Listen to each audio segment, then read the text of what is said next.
Esto es Estudio de la Biblia Día a Día. Bienvenidos a la serie Desde el Principio, día 166. La lectura de hoy se encuentra en Génesis capítulo 49, versículos 22 al 26. Rama fructífera es José, rama fructífera junto a una fuente, cuyos vástagos se extienden sobre el muro. Le causaron amargura, le asetearon. Le aborrecieron los arqueros, mas su arco se mantuvo poderoso, y los brazos de sus manos se fortalecieron por las manos del fuerte de Jacob, por el nombre del pastor, la roca de Israel, por el Dios de tu Padre, el cual te ayudará, por el Dios omnipotente, el cual te bendecirá, con bendiciones de los cielos de arriba, con bendiciones del abismo que está abajo, con bendiciones de los pechos y del vientre. Las bendiciones de tu padre fueron mayores que las bendiciones de mis progenitores. Hasta el término de los collados eternos serán sobre la cabeza de José y sobre la frente del que fue apartado de entre sus hermanos. Después de las palabras a 10 de sus hijos, va a terminar con los 2 hijos de Raquel. Empezó por el mayor, José. Hasta ahora las palabras más extensas habían sido para Judá, y la razón fue que por él seguía la línea genealógica hasta Jesús. Pero ahora las palabras a José fueron más extensas aún. Cada hijo de Israel era una rama de ese frondoso árbol llamado Israel, referido a un pueblo más allá de Jacob. Pero al empezar llama a José rama fructífera. Un poco más de 20 años atrás, José había nombrado a su segundo hijo, Efraín, que significa fructífero. Y así lo hizo, porque dijo que Dios lo había hecho fructificar en la tierra donde había sufrido tanto. Podemos empezar entonces pensando de 2 maneras a las palabras de Israel. La primera, en consonancia con lo dicho por José al nacer su segundo hijo, que tenga que ver con lo que de todos los hijos, José fue el que más fructificó de todos, pues llegó a ser el señor de Egipto, el segundo en el poder después de Faraón. Pero al entender que todas las profecías tenían que ver con la forma en que se iba a estructurar el pueblo de Israel y las cosas se iban a ir cumpliendo con el tiempo, podemos entonces pensar en la segunda manera, que se refería a que su rama iba a ocupar un lugar doble, ya que hemos visto anteriormente que Jacob adoptó como hijos a sus nietos Manasés y Efraín, y les dio el lugar como a cualquier otro de los 12. Por eso lo compara con una rama junto a la fuente. Si nos ponemos a pensar un poco, son los árboles que están junto a la fuente, no las ramas. Pero sus palabras dejan bien en claro que aunque todos los hermanos eran ramas del mismo árbol, solo José se posicionó junto a la fuente, que se va a ir desarrollando a partir del versículo 24.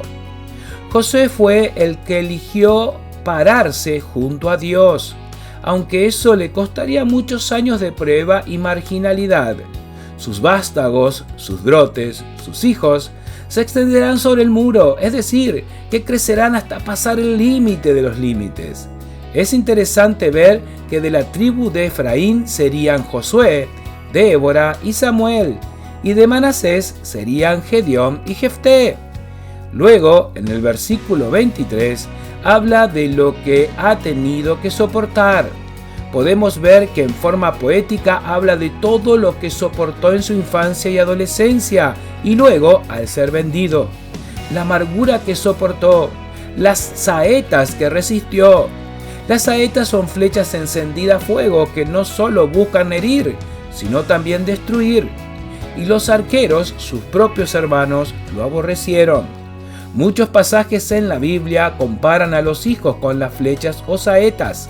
Las saetas generalmente se refiere a las flechas con fuego, pero posteriormente se usó para la flecha corta que se tiraba con la ballesta. El 24 se refiere a José y cómo se mantuvo en medio del ataque, como todo lo vivido en angustia lo fortaleció y sus brazos en sus manos se fortalecieron. Esta frase no es una obviedad, sino que hace relación de cómo lo que hizo con sus manos hizo fortalecer sus brazos, es decir, lo que hacía en laboriosidad en medio del dolor, donde trabajó con dedicación y respeto por sus autoridades y rechazando toda forma de pecado, hizo que sus fuerzas físicas y espirituales se fortalezcan en quien iba a mencionar de 5 maneras distintas, pero que cada una de ellas habían formado parte del pensamiento y corazón de José todos esos años. En primer lugar, habla del fuerte de Jacob. ¿Hará referencia al fuerte que enfrentó en Peniel? Por eso dice Jacob. Creo que en algún momento Jacob habrá contado la historia a José, y eso lo llevó a nunca enfrentar a Dios, sino a luchar de su lado, y eso mantuvo sus manos y fortaleció sus brazos. En segundo lugar, habla del pastor, dice por el nombre del pastor. En el Salmo 81 leemos: «Oh pastor de Israel, escucha, tú que pastoreas como a ovejas a José». José fue la oveja que el redil rechazó. No fue la oveja que se perdió y que el pastor fue a buscar, sino la oveja rechazada que el pastor cuidó en cada momento, y fue el único que siempre se mantuvo a su lado. Qué maravilloso es saber que para nosotros es lo mismo. En tercer lugar, habla de la roca de Israel. No habla de la piedra, que es una parte que se rompió de la roca, sino que habla de la roca, que es el monte en sí, el cimiento firme, que nada ni nadie puede mover. El hombre más poderoso del mundo de ese momento tuvo que reconocer que no podía hacer nada sin consultar a José, pues su testimonio y sabiduría mostraban que estaba bajo la dirección de un verdadero y poderoso Dios. Jesús dijo en Mateo 7:24: «Cualquiera pues que me oye estas palabras y las hace, le compararé a un hombre prudente, que edificó su casa sobre la roca». Sigue sorprendiendo que José hizo eso 1700 años antes de que sea escrito. 1 Corintios 3:11 dice: «Porque nadie puede poner otro fundamento que el que está puesto, el cual es Jesucristo». Y 2 Timoteo 2:19 dice: «Pero el fundamento de Dios está firme, teniendo este sello: conoce el Señor a los que son suyos, y apártese de iniquidad todo aquel que invoca el nombre de Cristo». En cuarto lugar dice Israel: «El Dios de tu padre, el cual te ayudará». Jacob había peleado contra Dios toda su vida hasta tener su encuentro con él en Peniel, a sus 90 años aproximadamente, pero podía comprender que aún así siempre Dios lo había ayudado, aunque él no lo merecía, pues había un plan por cumplir. José había entendido que Dios iba a cumplir su plan en él también, pero no quería desaprovechar las bendiciones de Dios mientras tanto, y aunque iba a pasar años difíciles, siempre sintió y comprendió que Dios lo ayudaba en todo.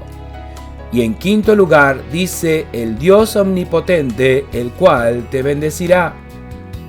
Así se había presentado al bisabuelo de José, Abraham, cuando cambió su nombre de Abraham a Abraham: el Dios que todo lo puede, el único que puede realmente bendecir, de los cielos cuando las cosas van muy bien, del abismo cuando las cosas parecen que son terribles y no podrían ser peores, y la bendición de la vida, físicamente o espiritualmente, es decir, con hijos de sangre, adoptivos o espirituales. Israel puede decir que Dios lo había bendecido más que a sus padres, aunque sus padres habían estado más cerca de Dios, pero él lo había podido entender en Peniel. Israel podía decir eso, pues Dios le había dado 12 hijos y 2 nietos hijos, y esa bendición ahora era pasada a José.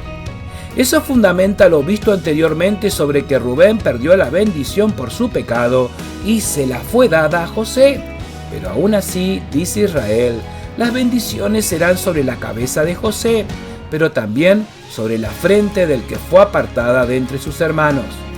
Podría referirse en principio a la cabeza de José y a la frente, solamente menor volumen de Rubén, al entender que fue apartado de sus hermanos como el primogénito. Pero al ir nuevamente a Apocalipsis 7, podemos ver que la tribu de José aparece entre las 12 mencionadas para formar parte de los 144.000 y dice que estarán selladas en la frente.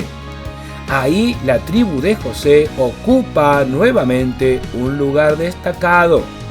Vale aclarar que ocupa el lugar de Efraín y Leví el de Dan, pues como ya vimos, sea posiblemente por haber introducido la idolatría en Israel.